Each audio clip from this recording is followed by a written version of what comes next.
So recently, I messaged friend of the show Jordan about how to make your own pizza, and the only way that I can describe the reaction was, that scene in Commando when Schwarzenegger is like gearing up to assault the island.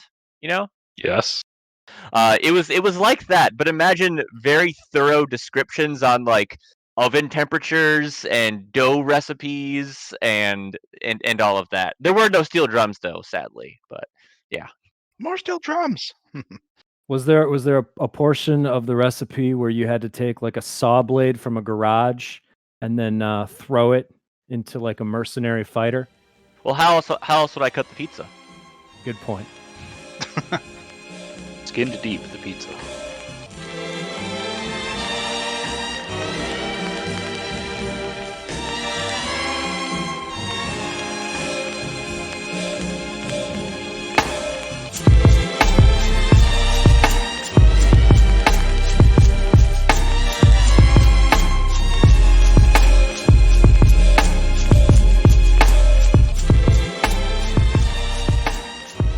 Hello, and you're listening to Good Brews, Bad Views, the podcast that asks if great beer makes bad movies any better. I'm your host, a man with no good sins to confess, Max Nestorowicz, and as always, from my two co-hosts who will be home late due to their attendance at the Matmock meetings, Ryan Everhart Lead of Matmock, hello. and James Thorpe. Hello. And we have a very special guest for this episode of Good Brews, Bad Views. You can see him tooling around Milwaukee in a Pontiac Firebird with a very open shirt listening to Casey and the Sunshine Band. It's one Steve Cuff. That's right, baby. And don't forget the gold chain. Can Listen, confirm. I just want to say, I was trying to look up a teacher that got in trouble at our high school for like sleeping with students, and I could not for the life of me think of the name, but I did find out that in 2019, the principal of Anchor Bay High School left. He was removed from his post along with his wife, who was also an assistant principal, because he gave a cutout wooden penis to a security guard, and it was a major scandal. Huh. Excellent. That sounds like an Yeah. Anchor Bay type scandal. I just want to throw that out there. So yeah, shout out to Principal Wooden Dick Guy, I guess. Ryan, that sounds a lot like your bottle opener that you have from I do have a Puerto wooden dick Rico. for a bottle opener. Yeah. Maybe same manufacturer. Yeah. One would assume. I can't assume there are many production facilities for, woodcocks that also open beer. I don't know. A very useful tool, though. Indeed. So speaking of which, are we watching Mr. Woodcock today? What am I? No. Today on Good Brews, Bad Views, we'll be watching the movie Detroit Rock City, the 1999 film in which four teens from Cleveland, Ohio, travel to Detroit to see Kiss play live at Cobo Hall. How this podcast is going to work is we're going to be watching Detroit Rock City. We're going to be drinking some beer alongside of it, and we'll be doing a commentary track of sorts in which we talk about what we like, what we don't like, and just our general observations of the film, and in an attempt to have a good time. Yes. Emphasis on attempt. The podcast is designed to be listened to alongside watching the movie, but in the event you're just here for the audio experience, we'll be doing our best to narrate what's going on the screen, and so you can follow along at home. Ryan, why don't you tell the folks at home where we have our video queued up so they can follow along? Well, once again, we find ourselves at the mercy of Amazon Prime for today's stream. We've got the New Line Cinema logo up. But just a quick reminder, if anyone doesn't have the time or the patience to listen to us yammer on throughout the entire movie, please check this episode's description for the timestamp you can jump to, just to catch our wrap-up thoughts and shenanigans at the end. But actually, Max, I have to pass the puck back to you because you're in control of our fates today, as far as how many seconds we are into this bad boy. About 13. The New Line Cinema has just kind of finished the intro. Which I did like this period of movies where they were always doing the little spin on the New Line opening theme. So, but good movies of times past. So if you're watching, a pretty rockin' intro, man. They got that hot guitar lick instead of the typical New Line noise. Oh yeah. But if you are watching along at home, we're 13 seconds in, so press play now. Yeah, so I mean, like the whole changing of the the company logos at the beginning is not as frequent anymore. Maybe, I don't know. I guess I don't have a real feel for that. The one that jumps to mind is actually Into the Spider-Verse for doing it recently, but I don't know. Yeah. You guys seen any notable ones lately? They still do them, but it's different. They do like entire like color palette swaps and stuff. Yeah. So Yeah. So we opened to a very 70s home in 1978, Cleveland, Ohio. Can I confess something? Sure. I thought this movie was from like Definitely. the early 80s when Kiss was like a thing still. So I was very surprised to see the actors in this. Convincing aesthetic for you, apparently. No. I just Like, want to say, yeah. like, regardless of how anyone ends up feeling about this movie, or already feels, Lin Shaye absolutely fucking slays in this movie. Oh, yeah. Hair is on point, nails the overbearing Christian mother routine. Just an absolute goddess. Yeah, she's perfect.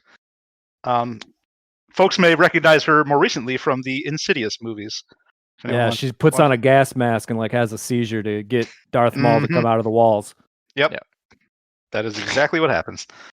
So James, you're kind of getting at one of my big overarching questions for this film is who the fuck's this movie for?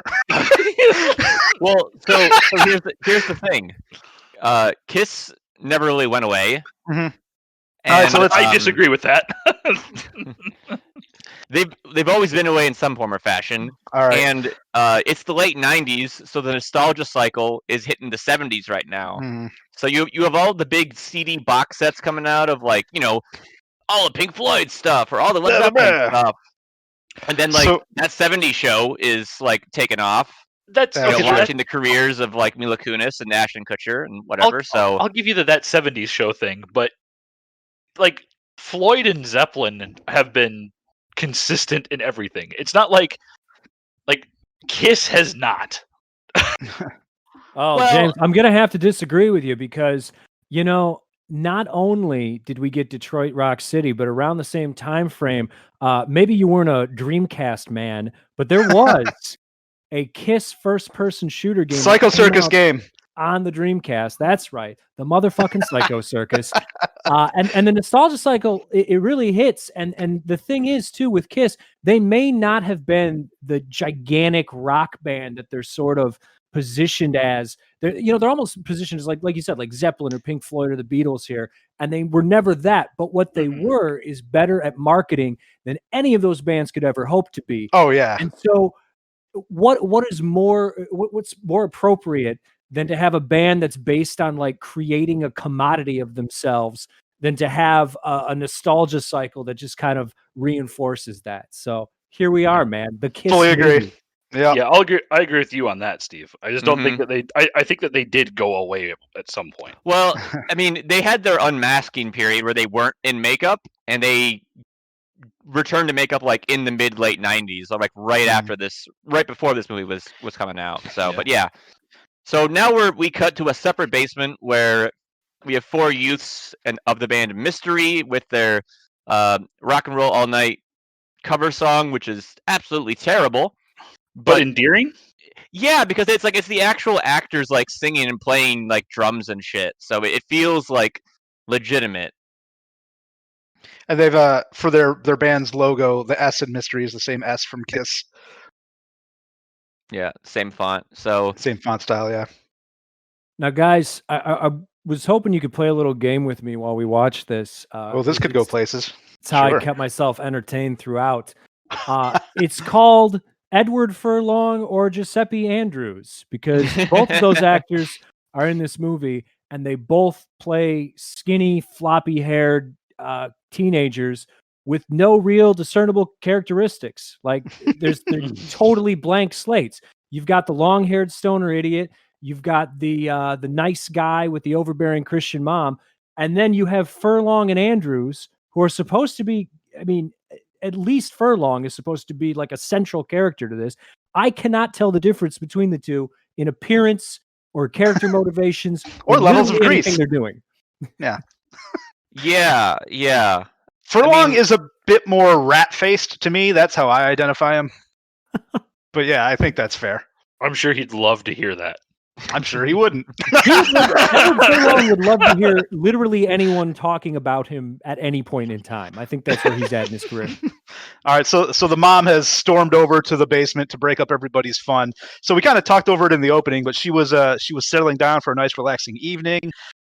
Gets into her recliner chair and has a glass of wine, and she's putting on a record, and oh boy, it's the wrong record. And once the devil's music starts going, she spills the wine all over herself and gets all pissed, and then has like fucking infomercial clumsiness when she's trying to figure out, how do I shut the fucking record player off?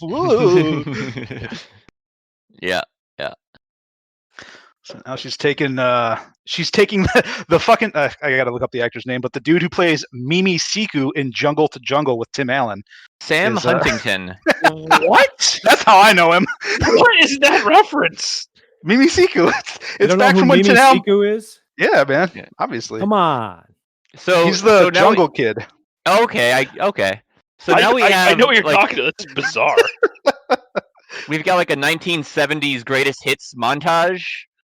A lot of just like cultural touchstones of the decade. Which it's a fun little opening sequence. It kind of reminds you of like, oh yeah, Kiss and whatnot. And like you were saying, Steve, you have like the Kiss trading cards and the Kiss comic books, and that motherfucker Gene Simmons like trademarked the fucking like money bag icon at one point. This is Ready Player One. The credits. Yeah. Well, while this shit is going on, let's talk about beer, because I've gotten into mine and it's real fucking good. And it better be good, because I had to go through 2 layers of security to get into this thing. So what do you got there, Ryan? So I am drinking the Faro Lambic Belgian Faro beer. I think what's this brewery? Lindman's or something? Yeah, that is the same beer that I had to go through 2 layers of security for at Gen Con a couple years ago. Oh, all right. Had to like MacGyver your way in? Yeah, MacGyver my way in with like James's like mini file to like what the like fuck? jam it through the cork. Yeah, well, I guess 3 layers if you count. So it has the layer of foil around it. You take the fucking foil off. Then it's got a bottle cap. All right, take the bottle cap off. And then there's a fucking cork in it. So Jesus Christ. But it's very good so far. So They had to I'm ship it happy from with this. from really far away. So. Yeah. What are you guys drinking? So I am drinking from Urban Artifact out of Cincinnati, Ohio, the Gadget. It is a raspberry and blackberry Midwest fruit tart beer. So a lot of blackberries on this, a lot of raspberries. Apparently 1,200 pounds of blackberries and 1,200 pounds of raspberries, and 30 grams of vanilla beans per 30 barrel batch. So super fruity. Those are numbers. Yep. That is a lot of vanilla beans. Yeah. And it's an 8% beer, which you would not expect it from how it tastes. It's a little bit like Soft Parade from Shorts. Good. But more on the tart side. So I liked the phone gag that they did there. It's silly, but I'm okay with it. Where Mimi Siku's just the dumbest human alive, and Yes, and ricochets the fucking, I don't even know what that's called. It's the same like exercise slinky that fucking Josh Brolin is using in the Goonies. Again, weird pull, but yeah. I don't know. Well, It's I like mean, you got to remember too, like the fact that Mimi Siku can even function in this movie is incredible. I mean, Tim Allen went to the deepest, darkest regions of Africa. He fucked Jane Goodall. Yep. Mimi Siku was born and then brought to the big city. And how is he coping? And civilized. Obviously Yeah, got it's into going Kiss, pretty. Yeah. I think he turned out great. So like, we're getting a couple of shots here that clearly show us how much Brian De Palma's career was influenced by this movie with a few of these shots. So, what are you guys drinking, James and Steve? good, Steve. Well, thanks, James. I am drinking Berry White from Short Fuse Brewing Company, which is out of Schiller Park, Illinois. No, I don't know where that is, but I bet it's a Chicago suburb. It's supposed to be a gummy bear flavored beer. It calls itself a crisp pale wheat ale. It doesn't taste like gummy bears, but I'll tell you what, tastes like I popped the top on a peach pear LaCroix and a can of Schlitz, and I face fucked them right into their can holes, and they made a pretty tasty beer, so I'll take it. All right. I've seen gummy bears in a couple beers recently. What was that? What was that beer we had a couple months back? Oh, the one that you brought back. That was real good. Yep. It was like a mango gummy bear sour. Oh, right. Yeah, that was real good. Something Bridge. Mm-hmm. Some Grand Rapids brewery. But yeah, so you can get some interesting flavors out of those. Mm-hmm. And I have Relief Peacher from Haymarket Beer Company in Illinois, in Chicago actually, which is a peach IPA, which upon first taste had little peach flavor, but now that it's warming up has more peach flavor. So, Nice. Classic Pippa. yeah. Yes. Very good. Ah, All right. Yeah. So Jam's got the tickets to the Kiss concert, and his mom is being like overbearing Christian mother, and he's trying to stealthily get them, but cannot because he has to try on clothes from Kmart. R.I.P. Kmart. Are they all the way gone yet? Kmart. There's a few of Yep. those hanging around. Yeah. The final blue light special has dimmed. Mhm. Yeah. So now we just get a couple of absurd just butt shots as we're getting into a high school here. Mhm. I think anyone this watch- kind of establishes the problem with our main characters too, where they're not cool, but they're not colossal losers. They're just kind of like leering idiots. Yeah. But it's hard to hate them, and it's equally difficult to actually like them and root for them. So, Oh boy, I'm going to disagree on that on the former there, Steve. But that's just me. Yeah. I mean, they're just around. So Furlong and the Giuseppe guy, or whatever the fuck, the Giuseppe guy looks like what the fuck is it? He looks like Joseph Gordon-Levitt to me. Like if he just took a greasy ass mop and slapped it on top of Joseph Gordon-Levitt. That's what he reminds me of. yeah, a little bit. He looks like Jay from Jay and Silent Bob. Oh, the guy who plays Trip, Yeah. or The long hair, the long haired dude. Yeah. Oh, I see what you're saying. I picked up who you're talking about now, Ryan. I confused those two Yeah. people. you're Oh my confusing God. the wrong two confusable characters there, James. Yeah. So It was City Built Brewing Company. Sorry to interrupt, but go ahead, Ryan. No, you're good. So the guys are all at their lockers. They're just fucking arguing about who's got tickets, all this shit. But how did we wind up watching this fucking movie again? Like, why are we dealing with this movie specifically? So That was my question. I feel like this has been on the list for a long time because I remember watching this movie when I was maybe like 11 or 12 years old. My parents had just moved to where they live now, and the cable was never turned off. And the TV in my room can get a few channels, and this was always playing on like Stars or whatever. Okay. So I'm at the age where I'm like, oh, I could watch R-rated movies and shit and like not get in trouble really. And like I thought like at the time like I thought it was pretty amusing and stuff like that. The plot's kind of silly, and it takes place in Detroit, so I was like, oh, that's kind of cool. Funny story. My mom is a huge fan of this movie. Huh. I don't know if it's because like she is the age of like the main characters. It's like this is when she was in high school and stuff like that, and she has stories of going to Detroit to see concerts from Canada. Sure. So, but she just loses her shit over Lynn Shay as Mrs. Bruce, the crazy smoking Christian woman is what she calls her. All right, I did laugh initially. Yeah. I it's weird because I never would have guessed that this movie was as critically maligned as it was. But when it came out, it really got shit on. It got ripped. Yeah. If you look into it now, people seem to say that it's been reclaimed as a cult classic, which I don't know if I would entirely agree with. It seems more like Max was saying, where it was just like foisted on us by premium cable, like HBO, Stars, Cinemax, and then later by Comedy Central. So it's just something that you've definitely seen. Like if you had cable between the year like 2002 and 2012, you have definitely seen at least a portion of this movie. So sure. It's just kind of burned into our collective conscience. But I don't know if that makes it a cult classic necessarily. Yeah, I'd agree with that assessment, Steve. I feel like a cult classic is too high a praise for what this movie is.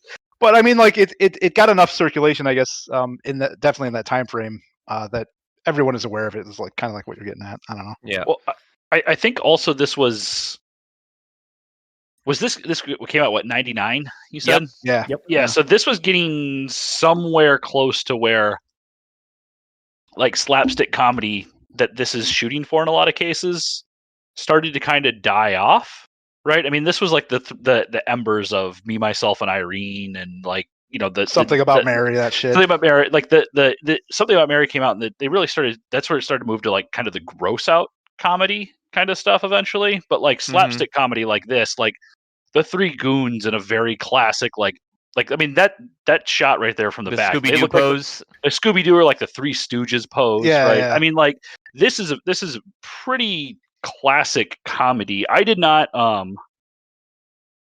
I guess going into this, I had never seen this before until Same. I watched it. I thought the movie was going to be a lot more like Kiss centric, which is a Thank weird God movie. that it's not. Yeah. Yeah, I mean, they're like Kiss shows up for like 12 seconds at the end of the movie. Outside of that, it's just a teenage slapstick idiot comedy for the most part. Where Yeah, it's a road trip comedy. it's a road trip. Yeah. I mean, you could swap out Kiss and put in any other band, and there's no Well, the movie difference in frequently the movie here. does.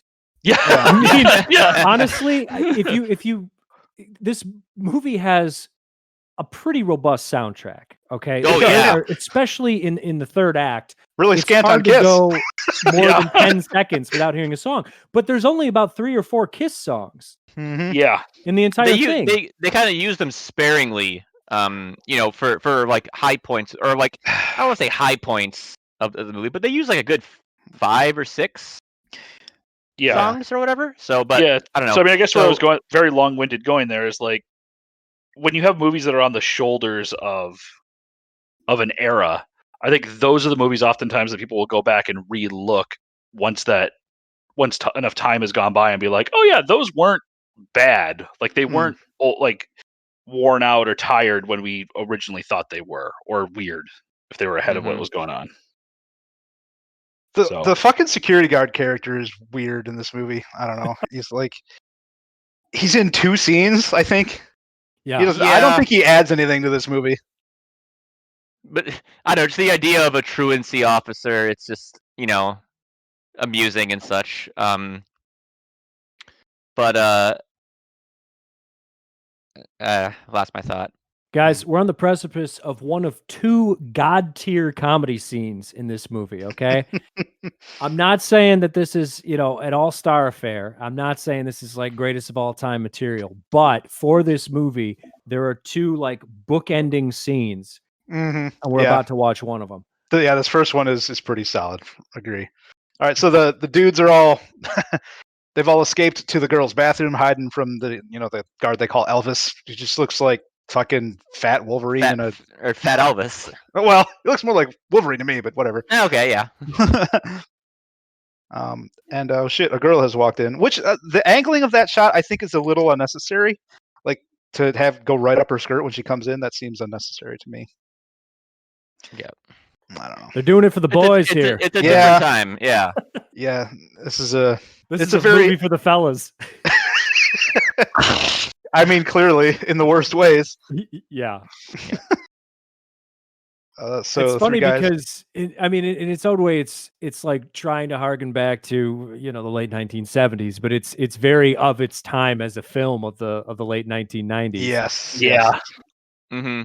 And also, it's fun to think about the fact that we are further away from Detroit Rock City, the movie, than the movie is from the events that it's talking about. So that's Oh how far the old goodness. you guys are. Yep. Yeah. Yep. Oh, god tier comedy, baby. A woman farts, they laugh at her fart, and they're all standing on a toilet. The toilet is crushed, and then all the stalls fall down like dominoes. So fucking good. Mm-hmm. I also love this follow-up bit too, where Lynn Ramsey, the crazy Christian mom, she's got like an ashtray on her dashboard.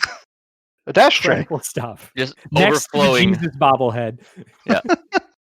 That is the bit my mom always harkens back to. The ashtray next to the Jesus statue. So back to the plot of this movie. For the sin of buying Kiss tickets, Jeremiah is being sent to a very strict Catholic school by his overbearing mother, and who is run by a priest who I originally thought was Alfred Molina, but is not. Oh.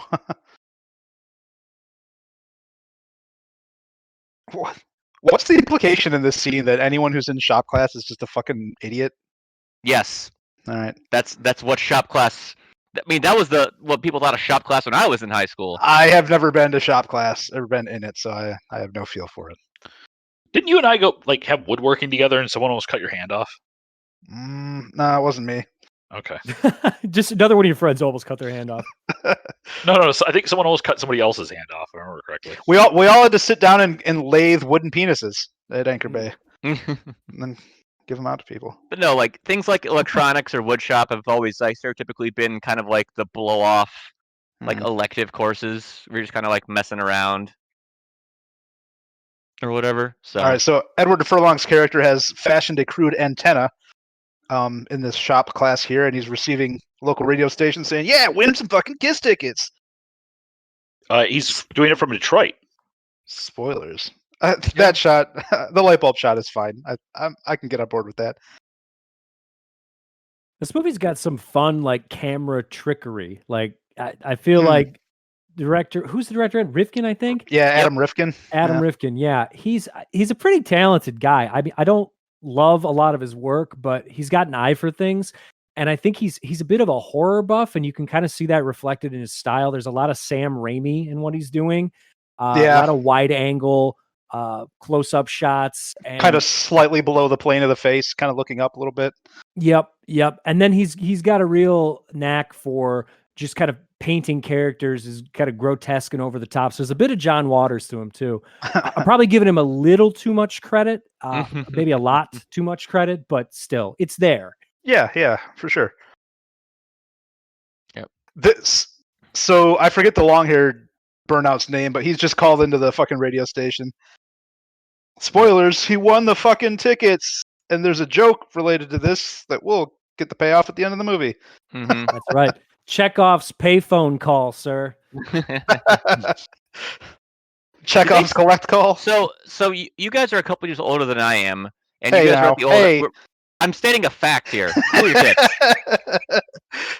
And you guys are at the old high school. Did they still have payphones, like in the halls or whatever, when you were there? Yes. Didn't they have at least like one payphone somewhere in the school?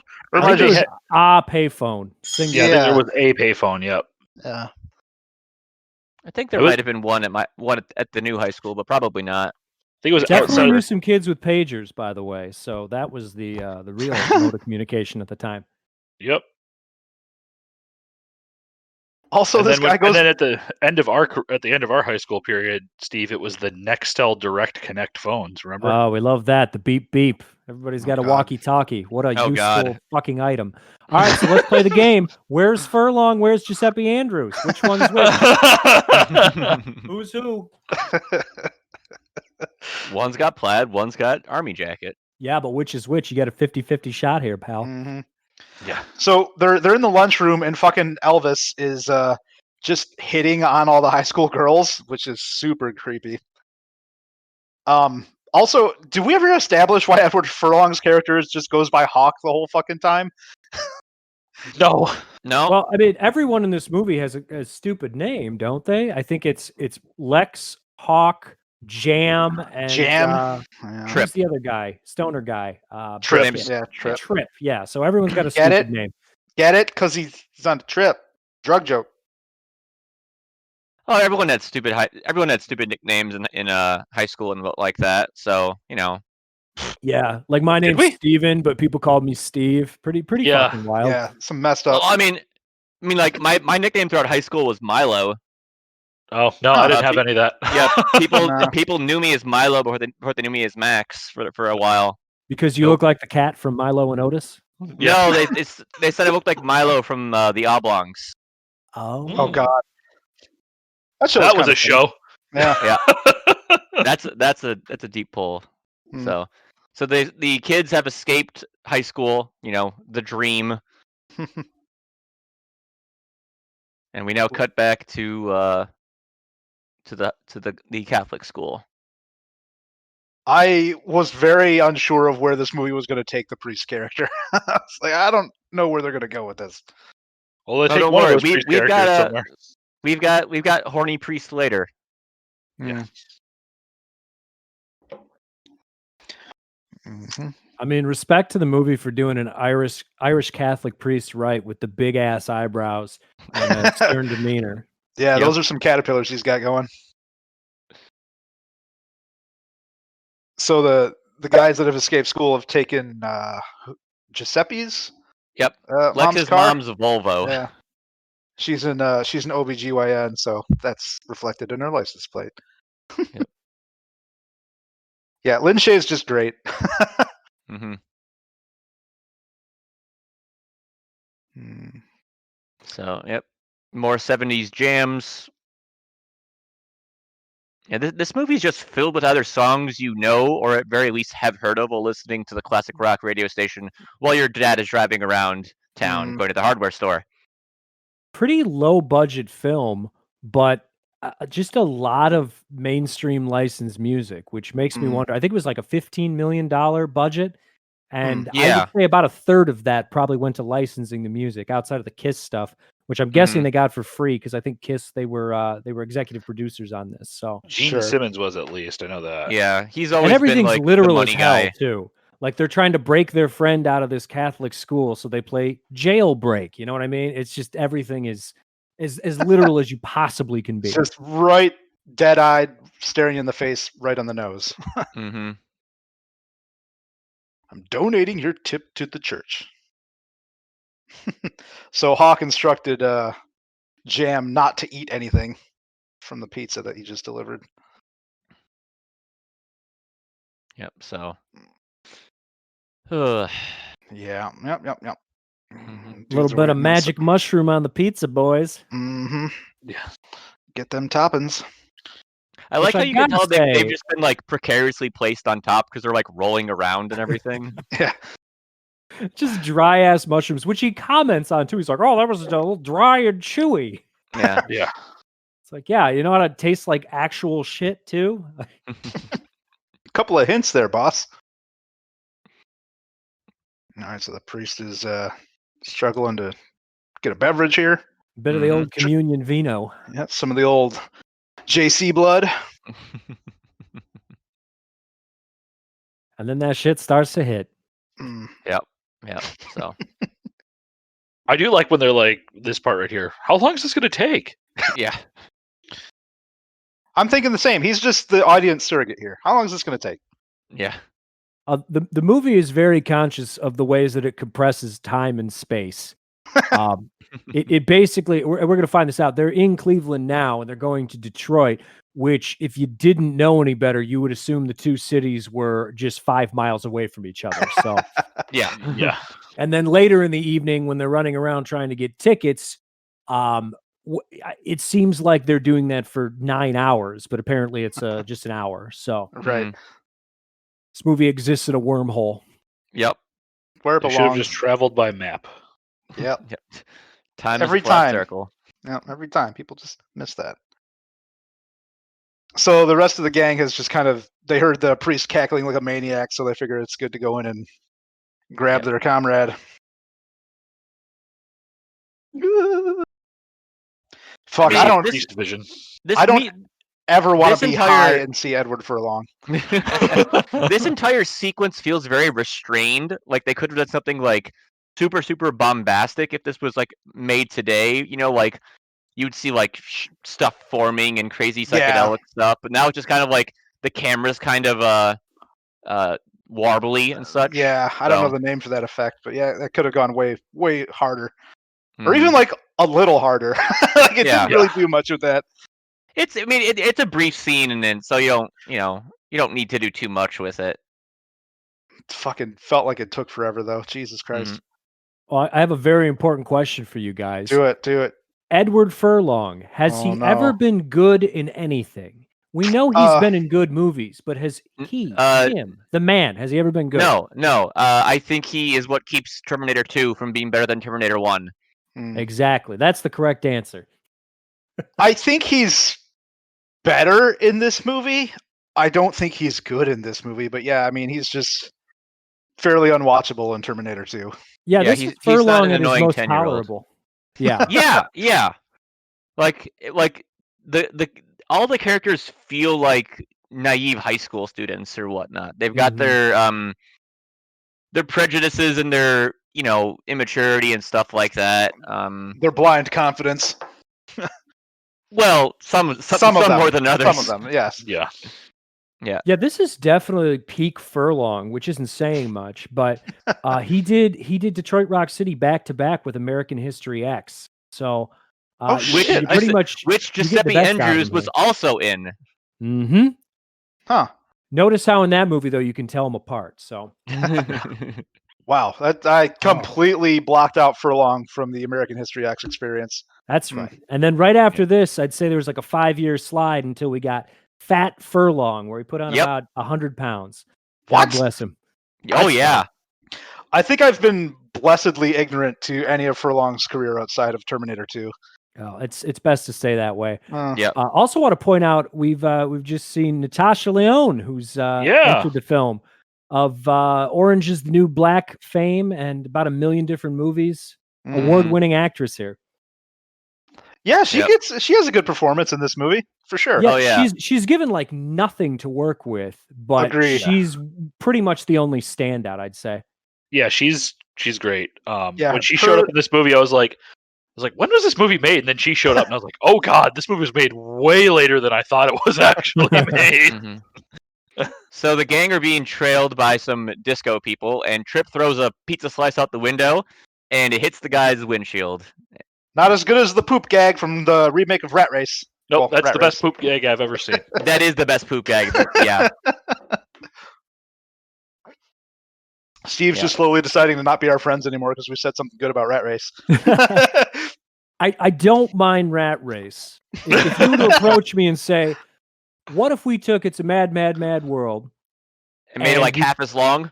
Exactly, but also half as good. I'd say fair trade. That's yeah. All right, so now we've got a good old Mad World. Yeah. The thing that makes Rat Race worth watching is just John Lovitz. His scenes in that movie are amazing. They're very good. Mm-hmm. The soundtrack here fits well with this scene. So they got the cars, they're battling it out on the freeway. The stoners with the, as they called them, the Guidos and the Stellas in the other car. Yeah. Well, these are some very Italian men. Oh yeah. Yeah. I don't know how they got their hands off the steering wheel without, cutting their index fingers with thumbs off, since they're always going to be attached, right? No, their middle fingers. They have that little knob like truckers have, Oh, okay, yeah. Now Furlong is he's getting his face wiped on the windshield to wipe off the pizza by one of the Guido guys. And I gotta say, in this instance, I'm gonna side with the Guidos. I would love to smash Edward Furlong's face on a windshield. And gun to my head, if I have to choose between late 70s Kiss and say, I don't know, Waterloo by ABBA, guess what I'm picking? Every single fucking time. I'm going disco. Yep.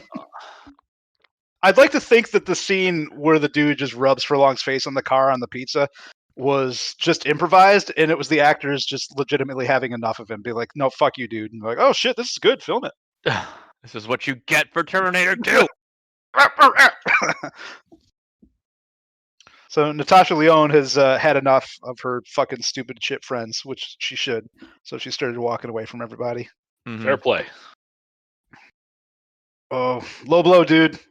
Yep. Mess So with the fucking they music. throw the Kiss 8-track. It gets hit by a fire engine, and it's all dramatic shot dramatically. If only it was real Kiss. Yes. If only Kiss had been run over by that fire truck. Spoilers for friends who can hear me now. I hate Kiss so much. I have a violent physical reaction to their music, and I hate them. I hate them with every fiber of my being. Tell us how you really feel. Yeah. So Furlong gets a little "I'm a tiny badass" kind of shot here. He knees the Guido in the the balls and lifts him off the ground, and then he gets a fucking Iron Man fanfare from Ozzy. That's Mhm. too much. That's too much for Furlong. This is the first time I've ever heard. I heard this song. So I'm gonna get So. perhaps a lot of heat for this, but there is only one good Ozzy Osbourne song, and it is War Pigs. I will not be taking questions at this time. I thought you were going to say, Mama, I'm coming home. No. Are you lumping in Ozzy Osbourne's solo work here with Black Sabbath? Yes, I am. Oh, this is you deserve all the heat. Yeah.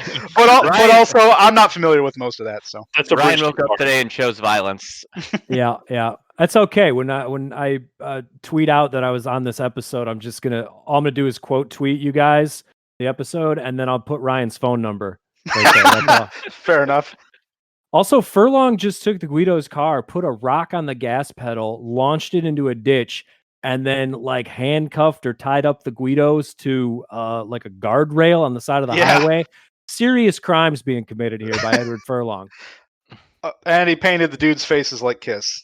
Yeah, and again, we were talking about this whole idea of time being compressed. So it seemed like they were on the road for barely any time at all, and then they just spent God knows how much time destroying a car and painting the faces of their enemies. So I saw a good tweet about Kiss today. I'm going to read you guys. This Kiss is great sounds if false you already. don't have a huge stick up your ass and can enjoy music that ranges from, quote, very fun to, quote, okay, well, let's see you write 400 songs about how your dick is a weapon of war and see how good your 400th one sounds. I mean, I don't like Kiss, but I don't hate Kiss. They're there. They have some catchy songs, you know? It's one of those, like, if it's in the background, I'd be like, okay, yeah, cool, whatever. But I'm never going to actually, like, put it on or anything like that. I think our good buddy Chris H is a huge Kiss fan, if I remember correctly. The only time Kiss is okay is when it's part of the Sean William Penn or Sean William Scott movie where they are have to help out at Big Brother Big Sister. I like Sean William Penn, like Sean Penn and Sean William Scott, like they got in the fly machines or whatever. Machine, yeah. Making some Brundle actor. Is that fucking Role Models? Is that the Role one? Models? Yeah, that's the only time. And Kiss the is aforementioned Mr. Woodcock. Yes. It all comes together. Which I'm going to say, since I've had to talk about Mr. Woodcock twice, I'm going to demand that if you guys ever do that movie, I have to be on the episode. All right, I'm writing Signed, it down. sealed, and delivered. Yeah. Yep. Sign me up for the old Woodcock, boys. As always, as is custom. You know, Ryan, I was thinking God. too, I kind of want to get you maybe an early Christmas present this year, perhaps a birthday present. And I want to remind everyone that in 1996, Kiss did MTV Unplugged, and they released it on compact disc. So, I mean, what's better than the, big pizzazz, heavy metal, rock and roll, lights and flashiness band just kind of sitting down with some acoustic guitars and no makeup? Sounds great, doesn't it? And their middling talent laid bare for everyone. Oh, it's beautiful stuff. So Good the Lord. gang has picked up Natasha Lyonne because she wants a ride to a club in Detroit, and she's holding her own against all of them. So Yeah, that's. Are you talking about her character or her acting compared to all four of them put together? Yeah, both, yeah. A little bit of both. Yep. It's a great interaction too, because they're like, "Disco sucks. We want to touch your cooter and your titties," and she's like, "Disco's fine. All music is probably okay. Please don't touch my cooter." Yeah. Also, let's all get high together now, strangers. Yeah. Yeah. There is a great gag here where basically they're arguing about Kiss versus disco. And Natasha Lyonne's character goes, Kiss could make a disco record one day. And this movie takes place in 1978. And in fact, Kiss did in 1979 make a disco record, Dynasty, with the hit song "I Was Made for Loving You, Baby." Crazy. That's some of that top tier comedy, like Adam Sandler in The Wedding Singer, like, "Hey, take off the fucking blah blah blah shirt before you jinx him and they break up." Blah, blah, blah.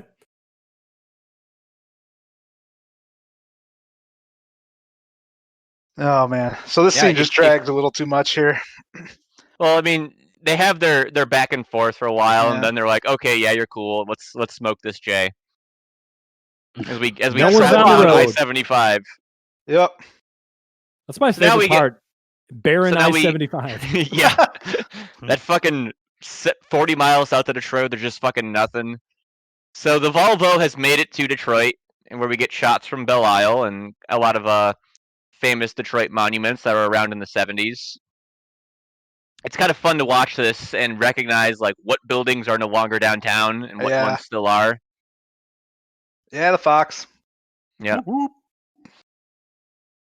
Well, and this is cool too because it's shot in this like handheld 16mm style, so it's like heavy grain and kind of color desaturated. So it looks almost like a home movie from the era. Mhm, I mhm. also enjoy that they somehow managed to drive around the entire city of Detroit like 4 times to catch all the landmarks. So Yep. the power of Buckle the up, boys. montage, We're going baby. on a trip. Yeah.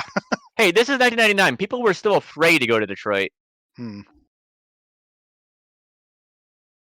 The actor playing Trip, when I first got this movie going, I was like, is that fucking Chris Klein? Because I've had enough of Chris Klein lately, but no, it is not Chris Klein.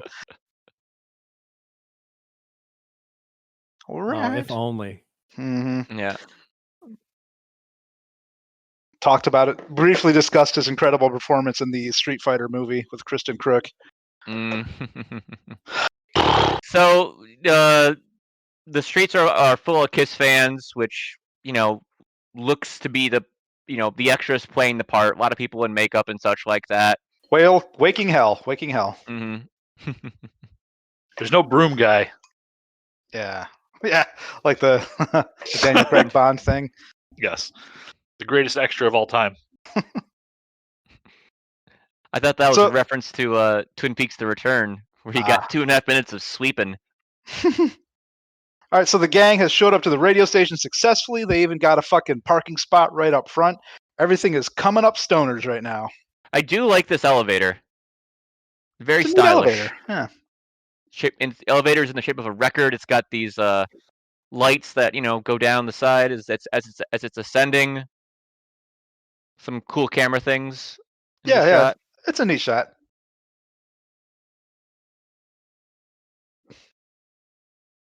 And that introductory angle there is like the fucking Kurt Russell? What? It is not Kurt Russell. Yeah. Nor is it Dick Warlock. I guess half of this podcast is going to be me just mistaking actors for other actors. Is that Oh, every so here- episode? Fair, that's fair. No, that's my bit. I definitely thought that Hawk at first was the guy from or the older brother from Stranger Things. Oh god. Oh god. He looks exactly like him. You went through a fucking time warp trying to figure out when this movie was made. I had no idea. James just gallivanting through time and space. So we find out which decade was it? yeah. Steve, if it would make you happy right now, I'm very close to being able to shave my beard and have the same mustache as that DJ. Ooh. Exciting time to be alive. I don't think I've ever seen a bearded James Thorpe. So Yeah, it's a rare thing. Mm-hmm. So we just found out that Tripp successfully answered the radio's questions earlier, but was so fucking excited and stupid about it that he hung up before he gave the radio station his information. So they don't have any tickets. Mm-hmm. And Matt Mock is have here. Matt Mock, the Mothers Against the Music of Kiss, which they were one of the first like shock rock groups with all their theatrical or theatricality and such like that. So the Volvo's been stolen. So this is sort of the floundering of the Fellowship. Yeah. Yep. This is the you drove 1,000 miles across the country in the wrong direction moment. universe is conspiring to tear our boys apart. Yep. Mm-hmm. Down on their luck, their friendships will be tested. Yep. And so they're going to decide, amongst all these other Kiss fans, to try to figure out a way to get into the concert. Mm-hmm. Edward Furlong has really strong premature Culkin vibes. Like if he was a premature Macaulay or Rory Culkin, that's what he looks like to me. Just I do like something's off with that boy. I do like that small joke here. Lex is like, we have to call the cops about like the missing Volvo, and he's like, this is Detroit. You think the cops are going to spend city dollars on a Swedish car? It's a good gag. Yeah. A really good gag. Yeah, and this is a very pivotal scene as well because it answers the question, how are they going to fill the next like 30 to 45 minutes of movie? And the answer is we have to break up our heroes and bring them back together again in the end. So you have like 4 divergent narratives, which will once again converge in the end. Da, da, da, da, da. Da, da, da, da, da, da, da, da. Steve Cuff was so mad about the first Fellowship of the Ring when it first came out. I Really? fucking hate those movies. Told you. Some elf-ass bullshit.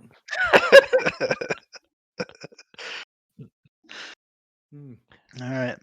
Next, you're gonna say that you actually enjoyed like the Hobbit movies. No. That's unlikely. Both make me nauseous. The Hobbit specifically because of its frame rate thing that it does. The other ones because I just don't give a shit about elves walking around. Not a genre I'm interested in. Fair enough. So of course, Jam walks past the Matt Mock stage, only to be recognized by his mother.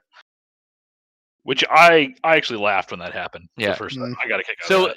there was a couple frames where Mrs. Bruce was holding a cigarette while she was like, yelling into the microphone. As she gets down from the podium, she hands it to the woman sitting next to her, and the woman starts smoking it. Kind of like someone has to keep the flame lit. Yep. Blump's Burgers. Yes. This is how you know this part is not filmed in Detroit, because if it was, that would be at Coney Island. Mm-hmm. No burger joints in downtown Detroit. So Lin Shaye is hauled Jam to a local church to be like, fuck it, you're God's problem now. Ryan, the Jesus fuck hasn't happened yet. That's still about 15 minutes away. Mm-hmm. But the girl that I thought was Drew Barrymore when she first showed up, because I have no idea when this movie was done. She does look a little like Drew Barrymore. She has to be a fly on the wall of James's mind as he's watching this fucking movie. Just absolute chaos, top to bottom.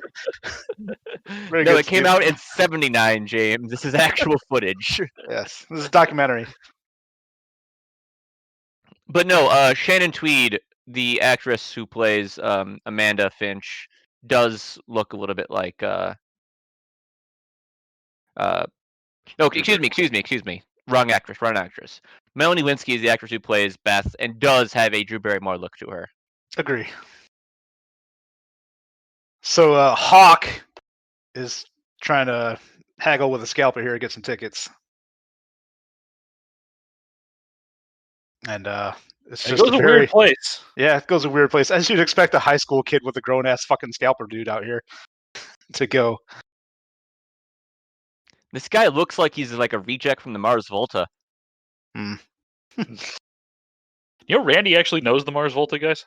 Yeah, he sold a couple of those stories. So the scalper's trying to convince Hawk to go earn a couple bucks at the amateur strip night at the strip club down the road. Remember, these guys are like... He says, shake your wee-wee about 9 times. Yes. There it is. Go shake your wee-wee. Go shake your wee-wee, kid. Come on. Just shake your wee-wee. Wee-wee-wee. It's like the French say, Wee-wee. And if you're wondering, the grand prize for shaking your wee-wee and winning amateur night is $100, which is about $400 in today money. So if the opportunity arose and it's like, do you want to see your favorite band that you love more than anything in the world and you're a dumb kid, but you got to shake your wee-wee, I would say yes. For $400, absolutely shaking my wee-wee. I will windmill that thing, man.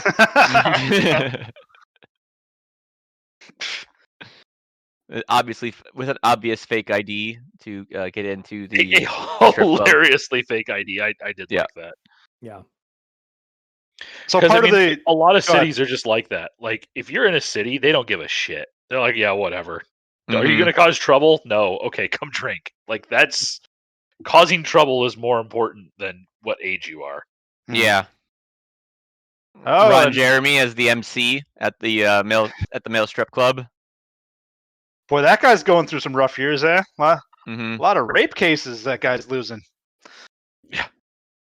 Yep. Yeah, Ron Jeremy, not a good person. Nope. All the women in the crowd are just inexplicably thirsty for fucking Furlong here. Yep. I love the bartender, by the way. Yeah. He plays it well. He's another guy who he has a very minor role, but just totally plays it up. Does an amazing job. Yep, just really kinetic. He's always moving. He's very charismatic. The fucking hair though is awful. There's a Pretty style at the powerful time. wig. Yeah. Powerful wig. Once you put that wig on, it never comes off. It refuses part to of come you. off. Sexy lady buys Edward Furlong a drink, and wouldn't you know, it's Mrs. Gene Simmons in real life herself, Shannon Tweed. Huh. Oh, okay. Did not know that. She's got a look to me. She's like while we're doing fly machine crisscrosses of people, she looks like Cameron Diaz and fucking Heather Graham smashed together. Yeah. Yep. So Hawk spit out the bourbon on the rocks because he apparently has never had bourbon. So. And I relate if to someone that. ordered me just like bourbon on the rocks from a strip club, I would probably spit it out as well. Yeah, fair. How much do you love Old Crow? What about straight gin? Neat. Dude, I went to a wedding. I went to a wedding that had well liquor, and it was one of the reasons I left early. That tracks. Is this Stretch Armstrong an anachronism? I am unsure because I definitely owned one. I don't know if the one I owned was like a you are a old. redo of an old fair. So it was a redo. Stretch Armstrong was a popular toy throughout the 1970s and I believe into the 60s maybe. Okay. Definitely in the 1970s though, and then it was just kind of repackaged. Okay. And then when they repackaged it for our generation, they tried to build a whole mythos around him. So there was like a Stretch Armstrong bad guy that was all red. He looked like Lord Zed from the Power Rangers a little bit. Yeah. And they also had like wrestling branded versions of it. But yeah, Stretch Armstrong came out in like 76, so right around this time. All right, and excellent. If you've messed around with those toys, you know that they could be lethal fucking weapons and would really, really hurt. Oh yeah, if you whipped somebody with them. Those things are no joke. Oh, excuse me. Yeah, also, shout out to anyone who ever had some friends that got together and tried to stretch an Armstrong to his breaking point. Which is weird because like the toy encourages it. How can you like you give someone a toy and you're like, okay, the idea is you could stretch him a lot, but not too much. But we're not going to actually give you like what that is. It's just too much. Yeah, where is too much? We got to find out. Yeah. We got to know. Exactly.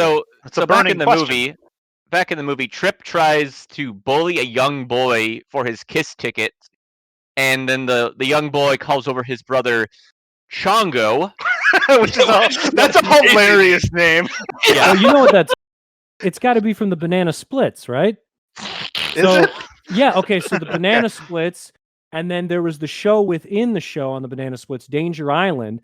And then there was Chongo. He was one of the characters. He was the guy that they called whenever they were in trouble. The white guy would always yell, "Oh, Chongo!" And then Chongo would come in and I don't know, do his Tarzan routine. There we go. But Chongo is just like the largest man. He's a quite big large fella. He's a big fella. It's a burly boy. Mm-hmm. And his high school friends who look like they're in their early 30s.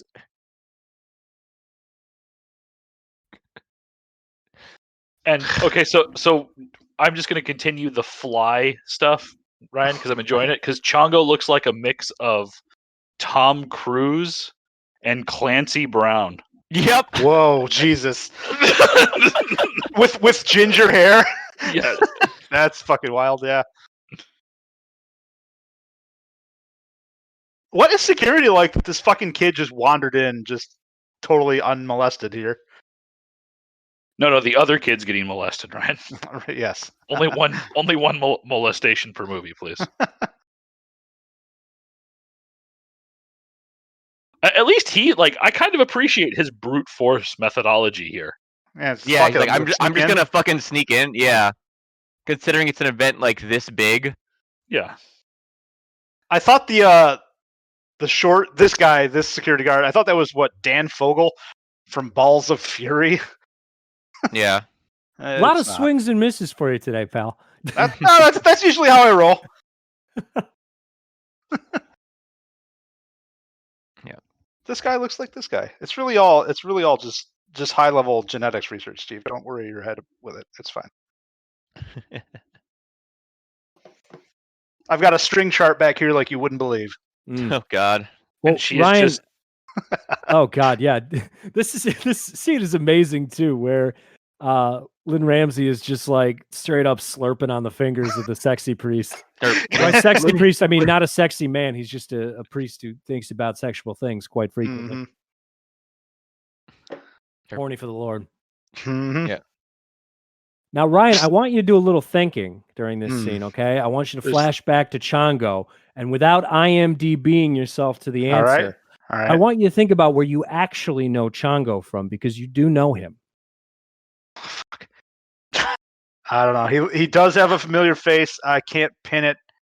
Can I guess? Wait, hold on. No, never mind. I was gonna say, is he the fucking husband from fucking Liar Liar? But no, it's a different dude. Because this is Steve Cuff asking this question, I'm gonna just guess Greasy Strangler. No, if only I wish it was the Greasy Strangler. It's from Ryan's other favorite movie, Resident Evil Apocalypse, where he plays Nemesis. I was gonna say he's big enough to be Nemesis. Yeah. That's why I can't fucking recognize him. No, it is Resident Evil Apocalypse. I Okay. recently watched that entire series for reasons, I guess. Funsies? Yeah, let's go with that. You hate yourself? Bad movie night and all that. Are you committing penance for some kind of sin? It's like a cinematic flagellation. Well, listen, I respect you for your decision because, you're watching movies made by the best Paul Anderson in film, and the only one I respect, Paul W.S. Anderson. Now, this scene right here, I mentioned there's two like absolute fucking god tier jokes, and we are leading our way into god tier joke number 2 here. Edward Furlong, too many bourbons on the rocks. He's wasted. The world has slowed down around him. He's trying to have the courage to get up on stage, man. Yeah, he's got the liquid courage. He's slowly moving up onto the stage, and it seems like we're leading right into his stripping dance sequence. But we're gonna get the best joke of the whole movie right here. Brace yourself. We talked over part of the lead into this, but Edward Furlong, part of the reason their band sucks is because he's got stage fright. He doesn't like being up in front of people. Yep. Yeah. Hence all the booze. Mm-hmm. Everyone has this weird little character arc in the second act of this movie. Yeah.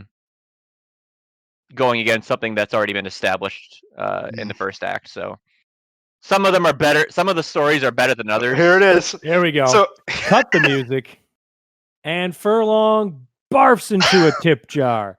And this is like a pitcher, like a big pitcher of beer that they were passing around for tips. And it's empty, and he's just filling it with disgusting orange yellow vomit all the way to the brim.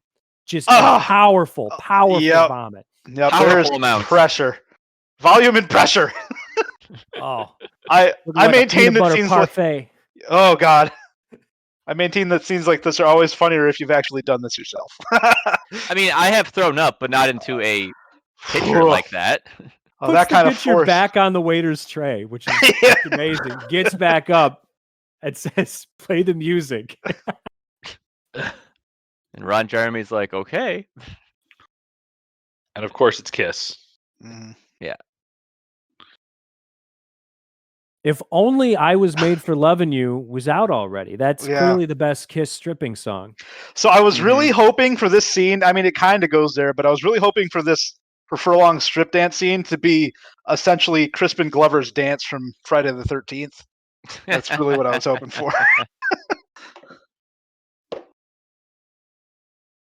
Not just a bunch of elderly women in a male strip club ogling a teenage boy.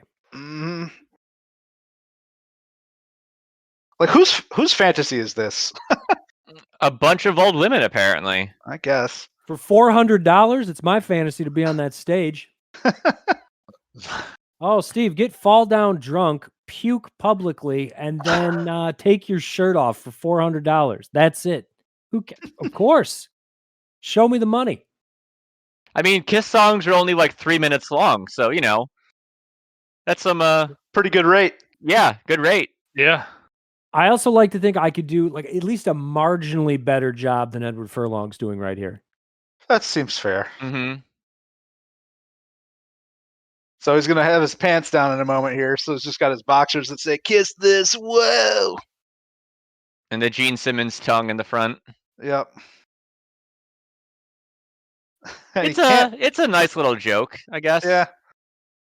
And he does not successfully remove his pants and falls off the stage. It's the No. problem with those tight pants. They're hard to get off with your shoes on.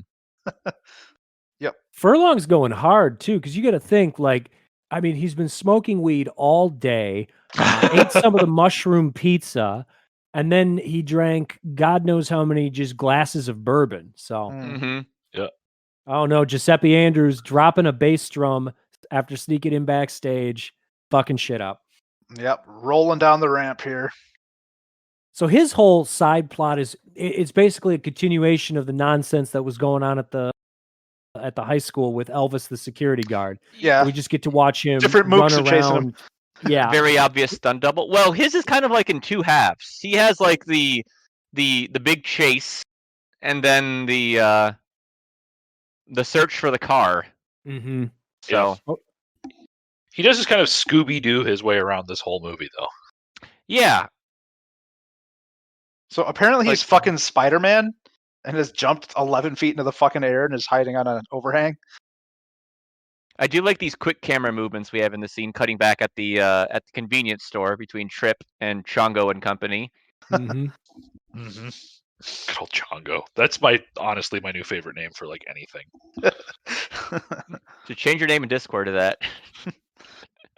Chongo Thorpe. Look at him. That is Tom Cruise and And Clancy Brown. Clancy Yep. Brown. That's great. All right, now we're over by the horny priest, who's upset that the kid's confession isn't horny enough. So Isn't saucier. yeah. Yeah. Sam Huntington, tell me about your girlfriend's negligee.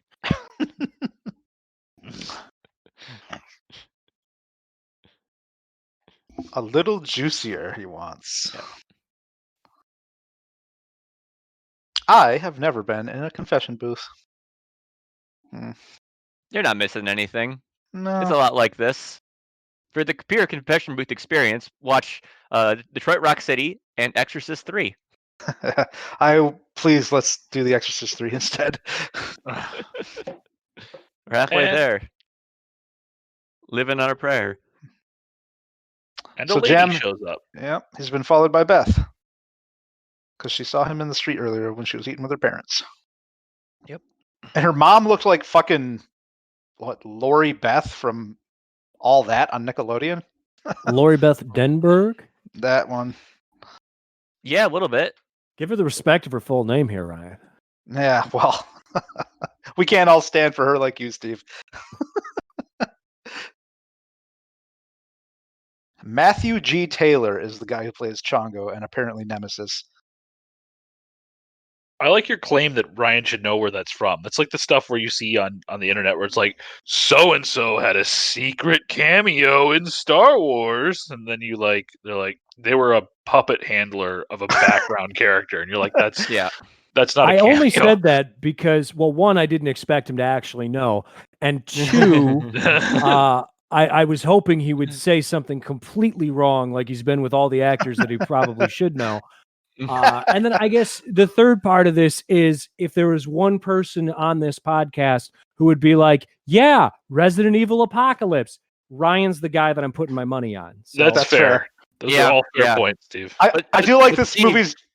Go ahead, Max. I'll say, Steve, you yourself are confusing Ryan for me and the lack of actor knowledge. So, it appears to be an infectious disease. It is. The more time I spend with you guys, the more my brain rots away. Just providing a public service, Steve. Yep. You'll get that on these. Good on brews, these bad podcasts. views. It's like Alzheimer's. But sooner. I do like the movie's. Yeah, I do like the movie's name of the guy who won the strip contest. He's dressed as a knight, and his name is Sirloin. I thought that was funny. Yuck. Good. So now Trip's got the devil and angel thing going on. Mm-hmm. With weird, Jetson sound effects as the heads buzz into the scene. And you don't know who's the devil and who's the angel because it's Giuseppe Andrews and Edward Furlong. Yep. I'm seeing double, 4 crusties. And now you got Jam mucking it all up here. I like how Dr. Doom is apparently in the Kiss comic. Yeah. So Trip is yelling at his shoulder voices, and everyone's looking at him like he's a fucking weirdo. 'Cause he is. If Kiss had to have an arch villain, Dr. Doom seems bizarrely appropriate. Just from how over the top he is. Yeah. Just as ridiculous. Mm-hmm. But grumpier. Yes. Yeah. So we see Trip pulling down his hat is also a ski mask, and he's getting ready to knock over the supermarket or the corner store here. And some other guy beats him to it with a real gun. Because Trip was going to use his fucking Stretch Armstrong in his pocket and pretend it's a weapon. I do like the Crook's line of introduce yourself to the floor and kiss it hello. Mm.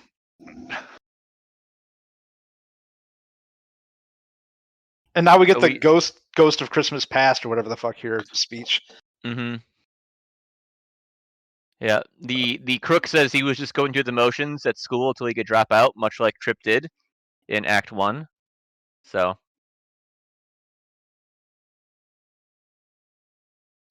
we get the heroic real moment standoff here. Yeah. Mm-hmm. Yeah. What the fuck did Trip just say there? I didn't. The Kiss Army. Oh yeah. All right, so that guy First in the hot kitty of tub the here in this scene is in the credits is cast as luckiest guy in the hot tub. That's pretty funny, actually. Yeah. Where is this in a Kiss concert? Is this just a thing? Know. Sir, this is Cobo Hall. Yeah. And it seems like we're supposed to be seeing Gene Simmons right here because he's got that horrible hair. Fucking hair. Leading Yeah. some women into his trailer. He's got the giant pube mop. God, Gene Simmons is so fucking ugly. So our boy Lex on top of the HVAC system here, and it has fallen from the ceiling. And just crushes some champagne. Like a champagne tower. Pyramid, yeah.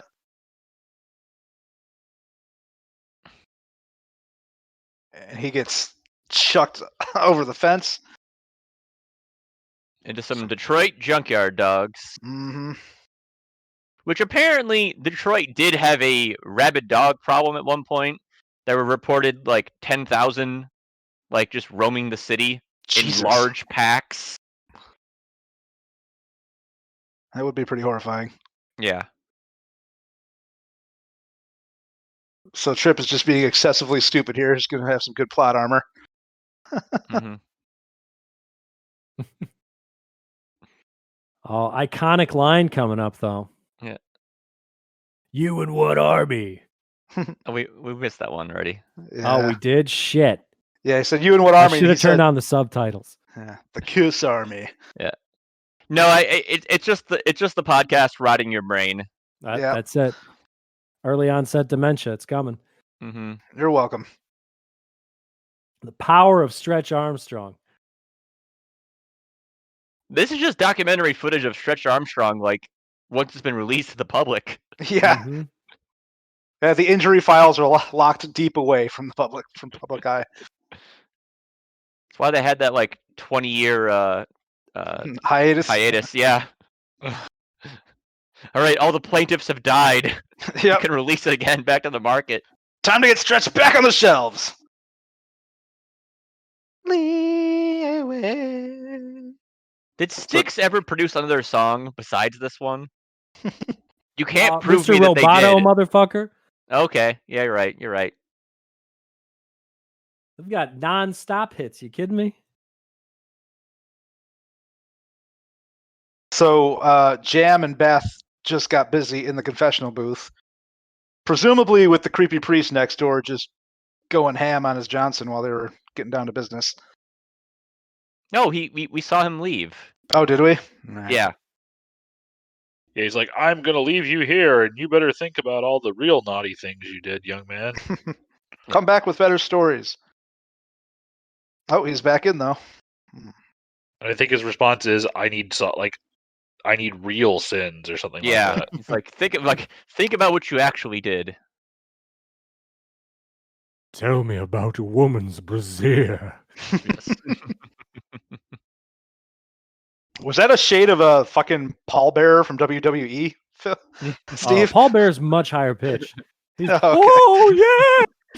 Was she wearing a teddy? Did you do it on the embalming table?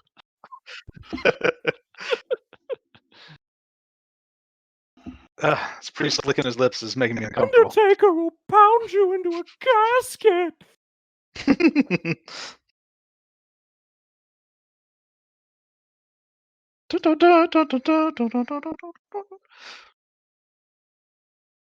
So the priest is just kind of going on and on about potential articles of clothing that they could talk about, and the kids have already left. Bad news, everyone. This movie still isn't over. I don't know. This part kind of kicks ass because in a movie full of stupid shit, it's possibly the stupidest. And a bunch of rabid junkyard dogs, and then an adorable basset hound brings a frisbee. And then Giuseppe Andrews, or maybe it's Edward Furlong, becomes Aquaman, but just with stray dogs. But just with dogs. Giuseppe Furlong. Yes. And after he chucks the frisbee and notices there's some flashing lights from the building next door, he is investigating. He's appearing into a David Lynch set. So right here we have just a classic Detroit setup, which is Cobo Arena, right on the water, the scenic Detroit River, looking out at the skyline of Canada. And next to that is a junkyard, and next to that is a chop shop, and they're all together. Also in the scene we just jumped to, we've got Shannon Tweed and touching Edward Furlong's penis with her foot. Yeah, and then he busts his load. Yeah. Keep in mind, they just copulated here. And this was after Edward Furlong spent like a solid 25 seconds projectile vomiting into a pitcher. So just imagine like what his breath smells like. And little chunks stuck between his teeth. And there she grabs him for the big kiss. And there's probably a few chunks hanging around in his hair, stowing away. Well, you know, Shannon Tweed has always said, if you're gonna sexually assault a child, make sure they throw up first. Yeah. Yep. This is etiquette, really. Proper etiquette. So because we still have some movie left, I have opened up a second beer. From Prairie Artisan Ale, I have Vape Tricks, a sour ale aged on cherries, and it is quite tasty. It's kind of their standard sour that they distribute kind of widely, I believe. They do a lot of variations on it. Good amount of cherry on it. So if you're a fan of that, check it out. Check it out. I made the mistake of, I started with 2 beers in front of me, but I grabbed the same beer. I thought I had to stay consistent. Well, I only had one with you, Steve. I only had one the gadget left, so I just changed it up. I'm trying to respect the integrity here of the podcast. We don't have any of that. No, I know. So now Giuseppe Andrews is doing his Aquaman routine, whistling in Yes. his dog army to take out the chop shop guys and save Natasha Lyonne. Yeah, why are they all just obedient to him suddenly? And they're like 40 fucking dogs. What it takes. Yeah, that's he has right. become That's their fair. god. Mhm. Yeah, you win the heart of the Basset Hound.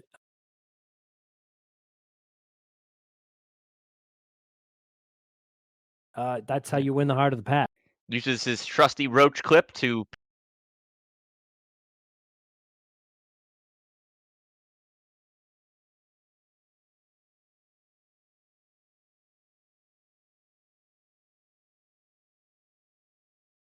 handcuffs. Yeah. So he's Oh, like, get what it? are we gonna do? He's like, just call the cops. So Lex, who was the most standoffish to Christine earlier on, ends up smooching her. What a twist! Mm-hmm. Yeah, and it's a good lesson, you know, if you berate a woman enough and then rescue her from probably death, then you know all is forgiven immediately. Mhm. Yeah. Call that trauma bonding in the biz. Oh, God, I was gonna say because she came on to him. All right, so Beth's parents see her making out with Jam.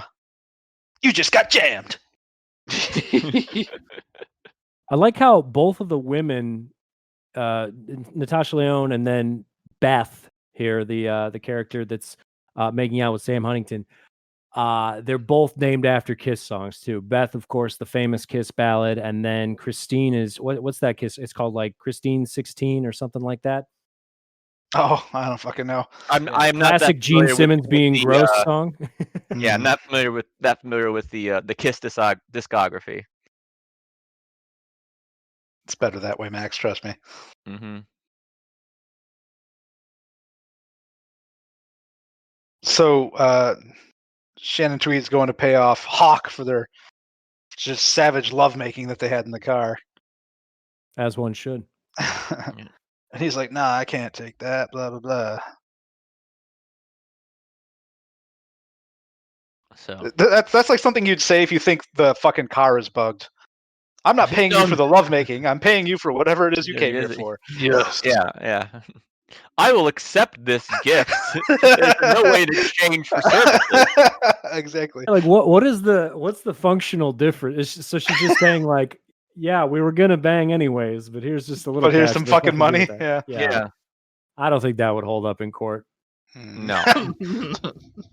Clearly, Edward wouldn't. Whoa! Hey. Oh, God. So back at the convenience store, you find out that Tripp was paid a reward of $150 for stopping the robbery because it's apparently store policy.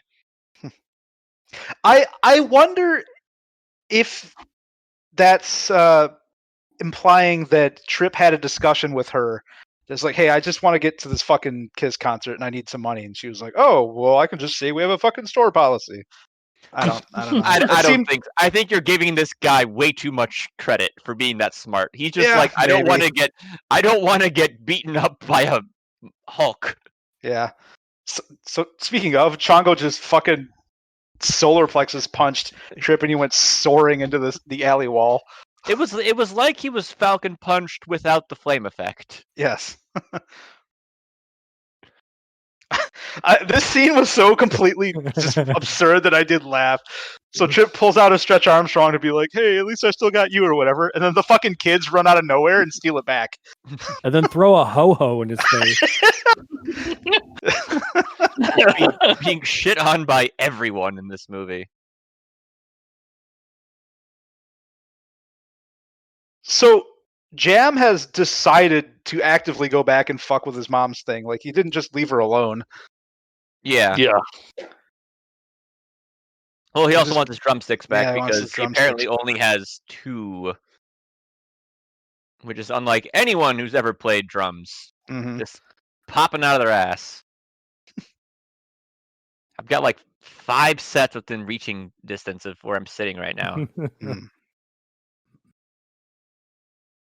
All right, another lookalike comment here.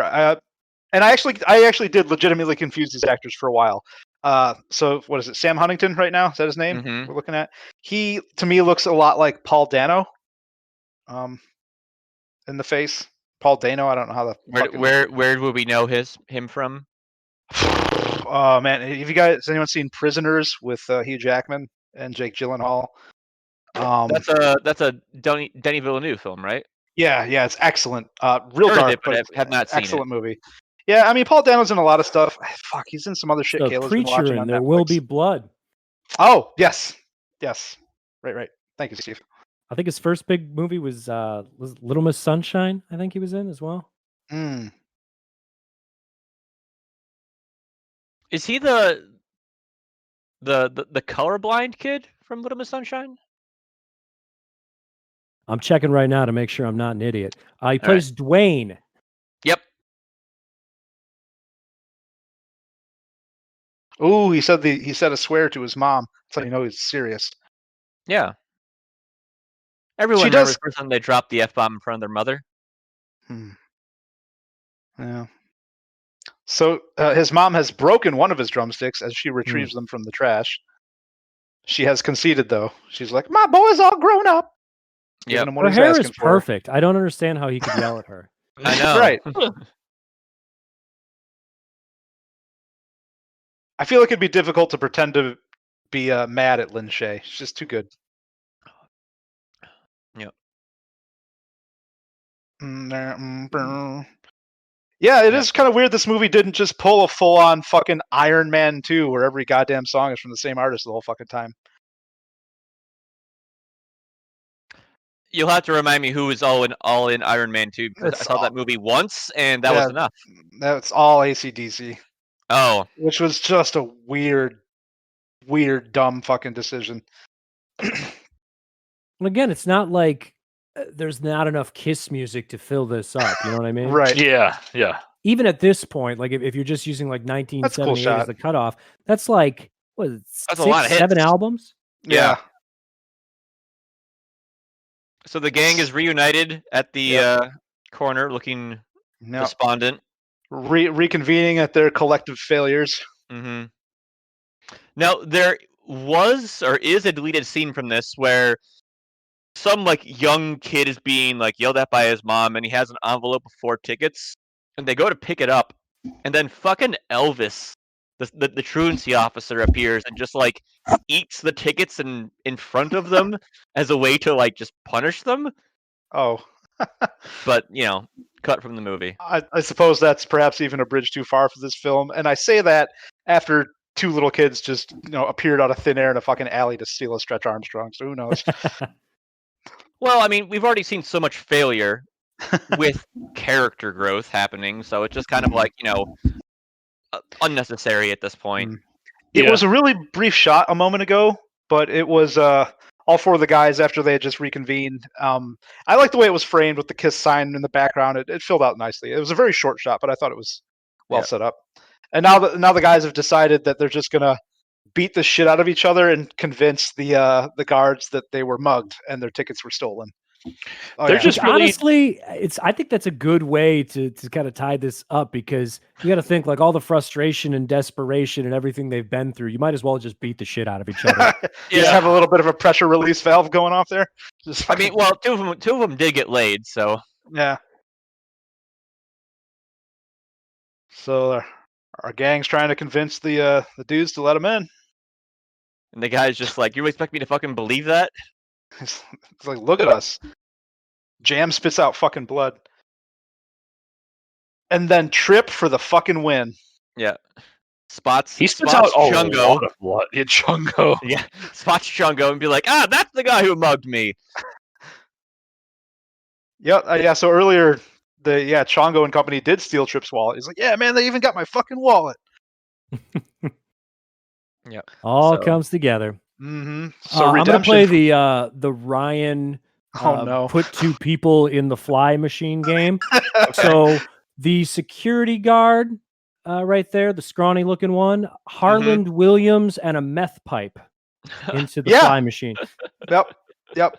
100%. I was gonna say a rat and Steve Buscemi. 100% match. These are all valid options. So they're fucking. We got our asses kicked and mugged. Ploy has worked. They've got their 4 tickets, boys. Mm-hmm. Which in 1970s dollars was like $35.50, which in high school that would have been like a sizable purchase, I suppose. Mhm. And in Mhm. 1970s high school money, like that's a big purchase. 1970s high school money, $35.50 is your first semester at college. Yeah. God damn it. Oh, we get the slow-mo entrance as they're being admitted. I mean, it feels earned at this point. Like they've all been through some like weird ass shit. Yeah. Yeah, it does. And Tripp gets to redeem himself, for being an idiot early on. He gets to, have Yeah. an intelligent plan at the end here. Yeah. So the guys soaking it all in. They can't really believe that they made it. Yep.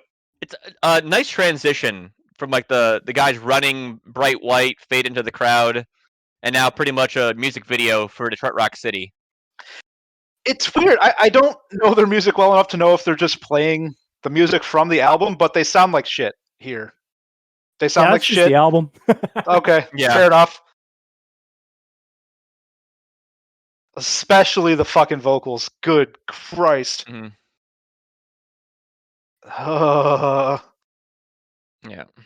I think this is actually from Kiss has released like 5 live albums at least. So Mhm. I'm sure this is like one of the live recordings. Yeah. But Probably.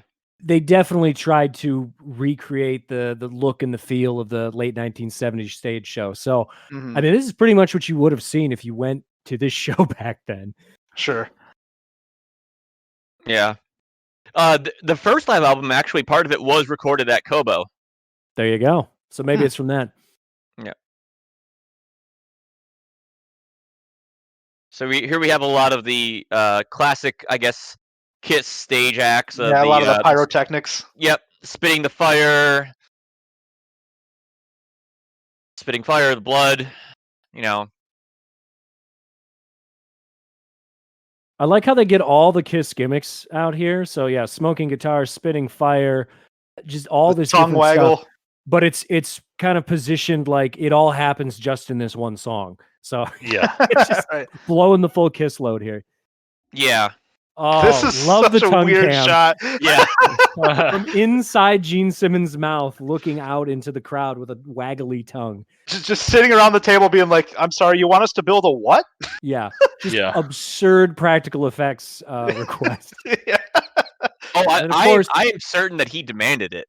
Yeah, it's possible. Peter Criss throws the drumstick out into the crowd, and wouldn't you know, our boy Sam Huntington, he catches it, and now he's got a second drumstick again. And doesn't your heart just grows 3 sizes, doesn't it, Ryan? It does. Your Yep. tongue grows 3 sizes, Steven. Wow.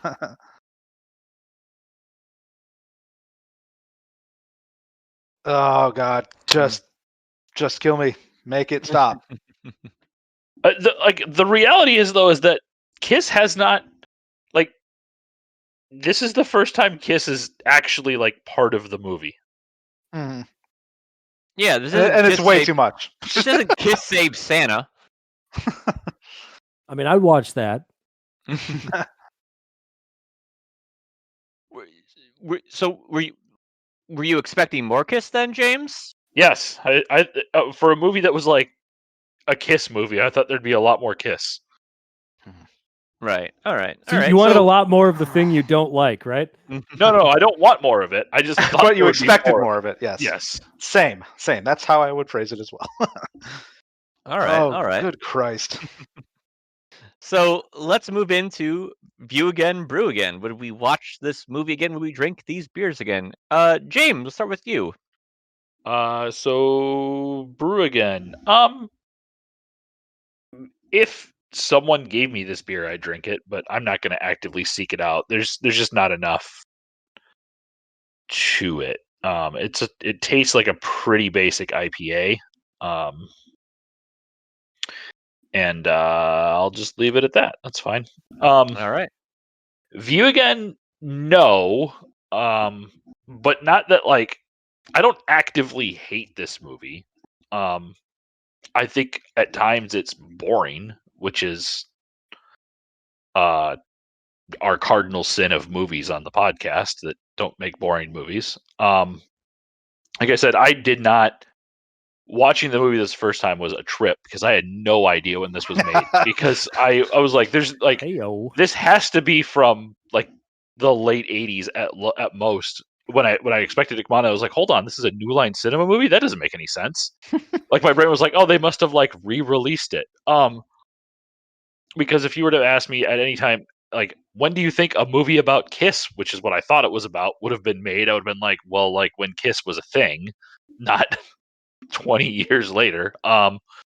But there's a couple funny parts, but the characters are bland and basically all the same person. And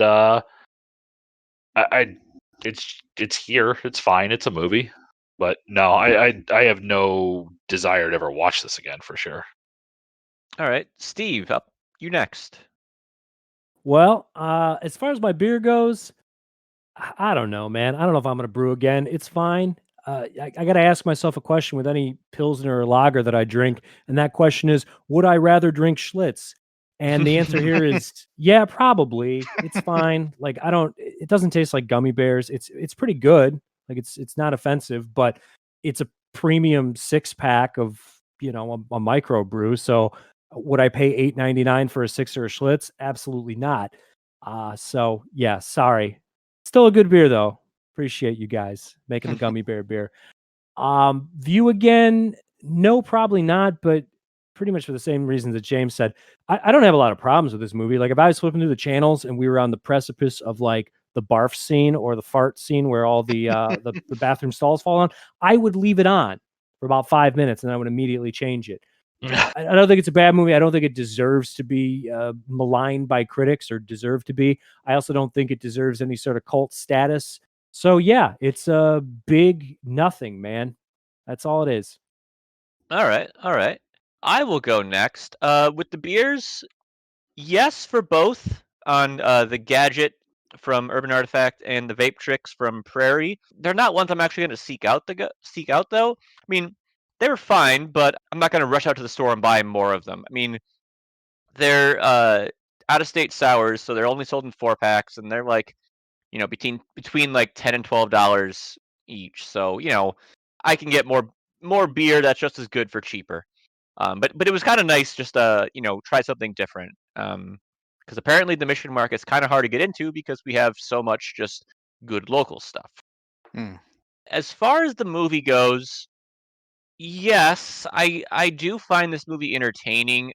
I think it really drags once they actually reach Detroit. Throughout that whole Two Towers section of the movie, because it kind of just going back and forth on all the different stories and such. But I feel the movie's is at its best when everyone's together. Probably because the characters are pretty interchangeable in most situations. I hadn't watched this in I don't know 17 years or whatnot, but there's still some funny bits to it. Got some things that I enjoy, but yeah, I'm gonna watch it again, but probably not for a good amount of time, unless my mom's like, "Hey, remember that movie?" And I'll be like, "Sure, I will sit down and watch it with my mom." So I think that's the best I can say about that. Ryan, what about you? Oh, I'll start with Brew again real quickly. Yes, I actually really, really like this. I like a lot of the other lambics from this brewery, from Jesus from Lindemans. I've had like the raspberry and peach and some other ones. They're all good. I like them quite a bit, but this one is less sweet. So again, I'm drinking the Faro lambic. This is a malt beverage with brown sugar and natural sweetener.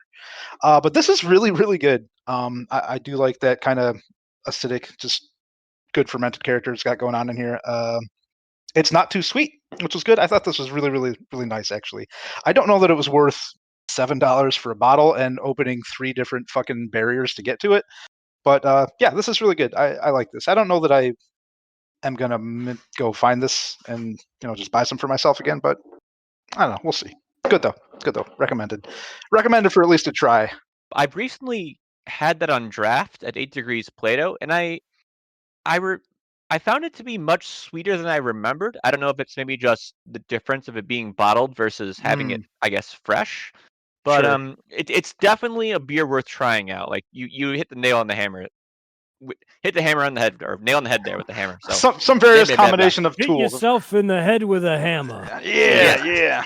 Yep. Yeah, no, it's good. I definitely try it out. Again, I wouldn't call it dry by any stretch of the word, but it's just not as sweet as those other lambics from these guys. But yeah, super good. View again. No, I this movie is just really lukewarm for me. Again, who is this for? I can tell you who it's not for, and it's for me. I'm gonna be a little extra petty about this, in that I would like this movie more simply if it had just removed Kiss from the entire fucking equation, and it was just like a road trip, buddy comedy of some high school kids going out to see some fucking band that they loved that was made up for the movie. I don't know, but just having Kiss attached to it makes it so much worse for me. Again, I'm being petty, and I acknowledge that, but I hate Kiss.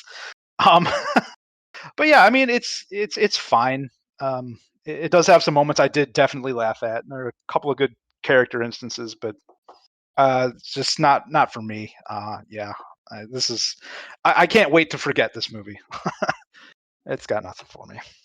I want to touch on something, kind of building off what you said about having Kiss be the quote unquote focus of this versus some made up band, and I think this movie kind of works because it's Kiss being the focus of the band. You have that one of those bands that had like very enthusiastic fan base, but also had a very vocal protest group against it, as well as having that kind of multimedia quote unquote empire kind of behind it. So you can kind of like it resonates on that. I think when I first or saw this movie, like I hadn't heard a lot of Kiss music, but like I knew of them because they were still putting stuff out within the 90s, like Steve was saying, like Kiss Psycho Circus, or they were releasing like Kiss action figures through Todd McFarlane's toy line and stuff like that. So they had this resonance, which I think like even if you aren't a fan of the music, like you can kind of get like what's going on. And I don't think it would have hit as hard if it was some just made up kind of group. I guess it kind of works for like Phantom of the Paradise, but that's a whole different thing. I don't think this movie ever hits hard though. Yeah. I agree, and I'm not necessarily saying that it doesn't functionally work for this film. It's like I said, I'm just being petty. For me, I cannot stand Kiss. I'm just speaking just in the cone of Ryan here. That's all I'm looking at. Well, all you have to do is like last another year before their like final world tour is like done with, which started in 2019 and will go through 2022, and then you can be just free of having to think about Kiss ever again. Thank God. Looking forward to it. But it's kind of weird how like I feel like every 10 years or so there's always that musical act that people are very vocal against. I mean, for the 70s it was Kiss, for the 90s it was Marilyn Manson, and for 2021 it's Lil Nas X. Yeah. So weird how people always find something to be upset about. Indeed. But I guess kind of like one last thing to talk about is I think the premise of this movie of like a bunch of kids going out like on a road trip to see to see a concert like kind of hits with a lot of people, because I think it's a very like relatable kind of story. Like have any of you guys like done like a little road trip or something like that to go see a band that maybe wasn't playing in the Detroit or Milwaukee area? Oh, I've done the opposite as a kid. I went from the greater Detroit area to Columbus, Ohio, baby. Ooh. Yep. So you did the opposite. The band came to you. All right, but yeah, never mind. Bad joke. No, I did the same as Steve. I drove to Columbus to go see a New Pornographers concert. Oh, fun. Steve, who'd you see? I saw Boris and Acid Mother's Temple. Oh, nice. So actually, the first time I drove any appreciable distance to see a concert was actually recently. I want to say this was maybe 2 years ago. Kayla and I drove to fucking Chicago to see BTS. What the fuck, dude? Dude, I'll tell you what though, it was a fucking wild experience. That was a pretty insane, highly produced show. It was also outside 50 degrees in the fucking rain. It was Are crazy. you a K-pop stan? I didn't notice about that. Kayla kind of is, but it was actually really fun. Not a It was a side good effect of veganism. Well, who knows? The science is still out on that one, Steve. Mm. But yeah, no, I've always just been to local stuff, Pine Knob, Freedom Hill, whatever.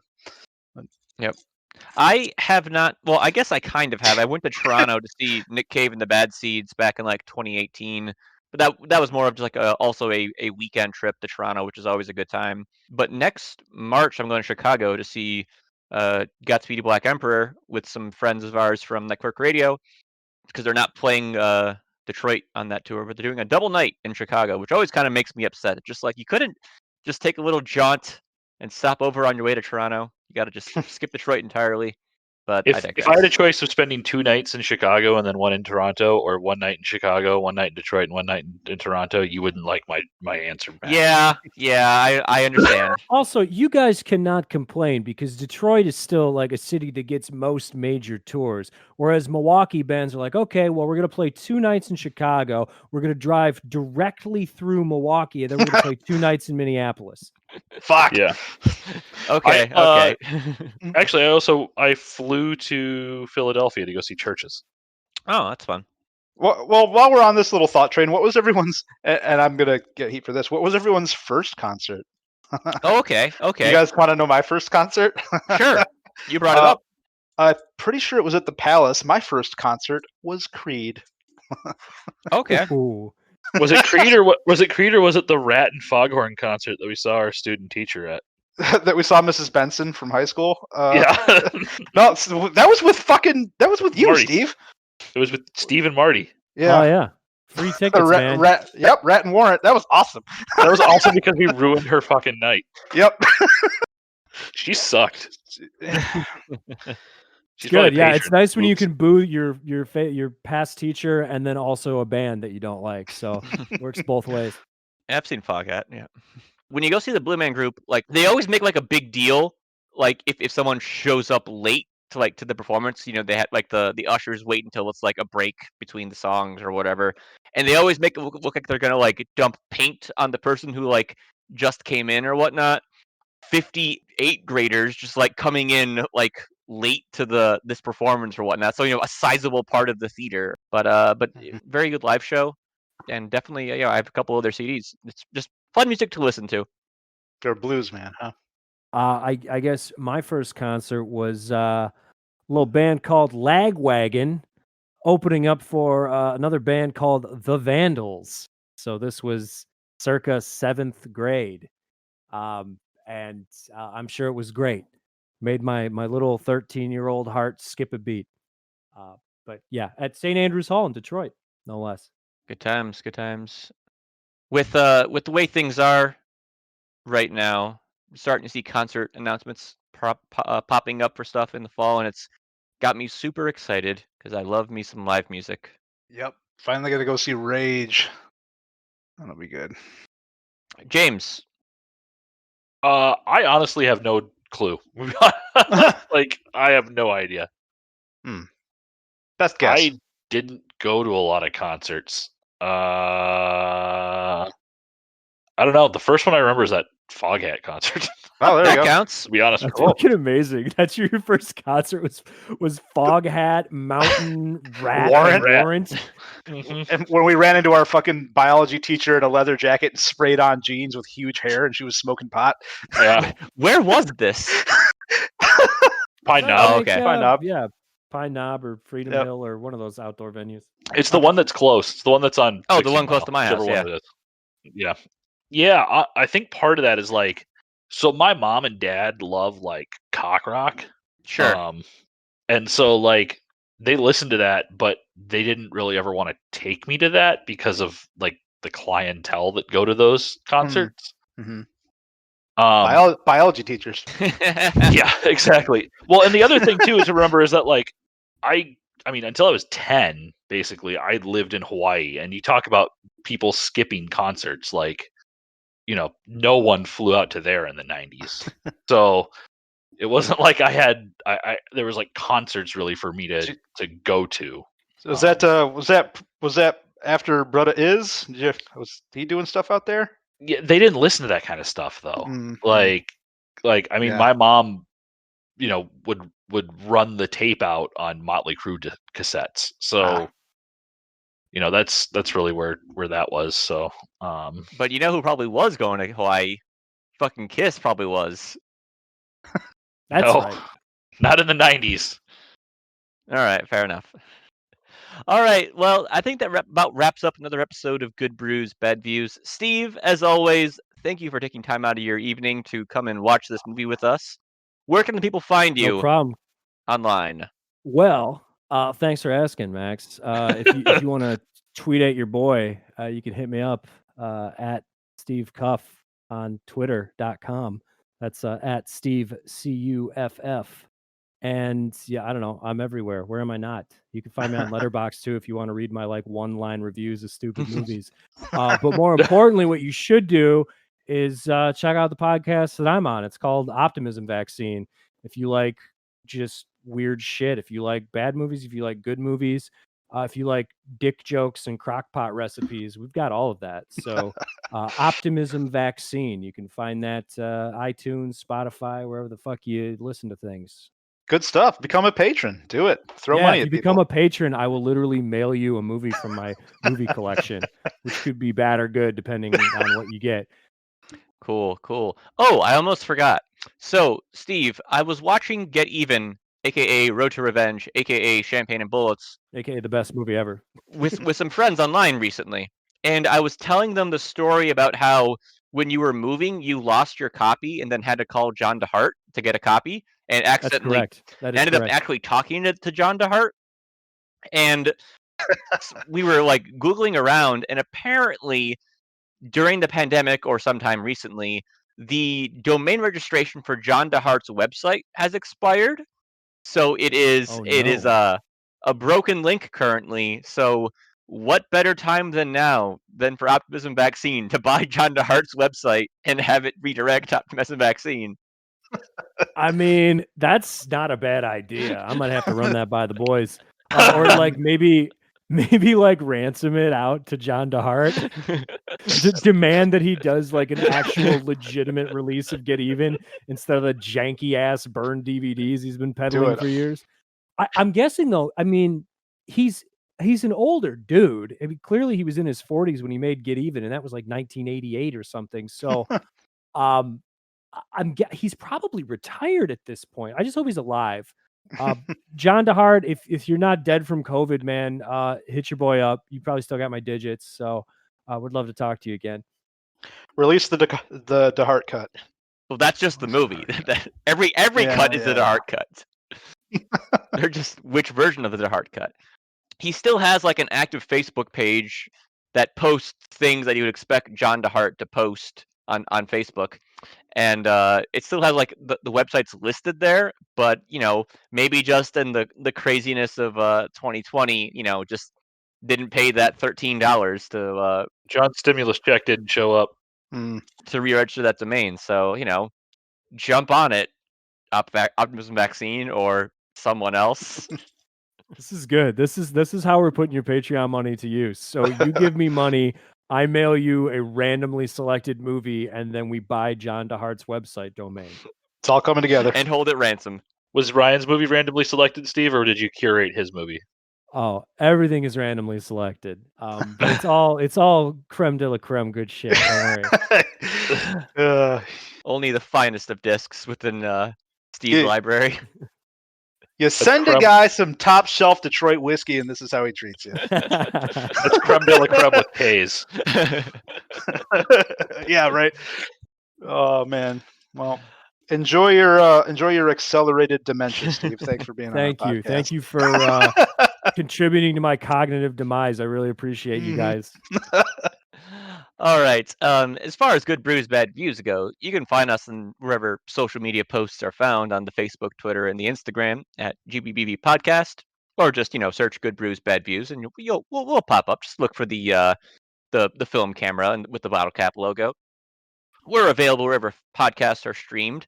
If you have not already, please like, subscribe, and leave us a review so that algorithm can do its wonders and more people can find the podcast and we can inflict suffering upon them and then they can give us feedback and inflict suffering upon us. And it's just, a cycle of shit. If you really like what we do here at Good Brews, Bad Views, consider supporting our Patreon at www.patreon.com/goodbrewsbadviews, where you can vote in our monthly poll, where you get to select one of the movies that we watch each month, as well as get access to our monthly column of Max's Musings, where I talk about various media and such like that, as far as like my top picks of random shit I bought in 2020, and niche versus the mainstream, and what the hell that means. If you have any hate mail, feel free to send it to goodbrewsbadviews@gmail.com. And as always, please watch And drink. Responsa Kissly. Oh God. Millie, You're out of the podcast. Bye-bye. You guys want to outro with me reading Ryan's phone number?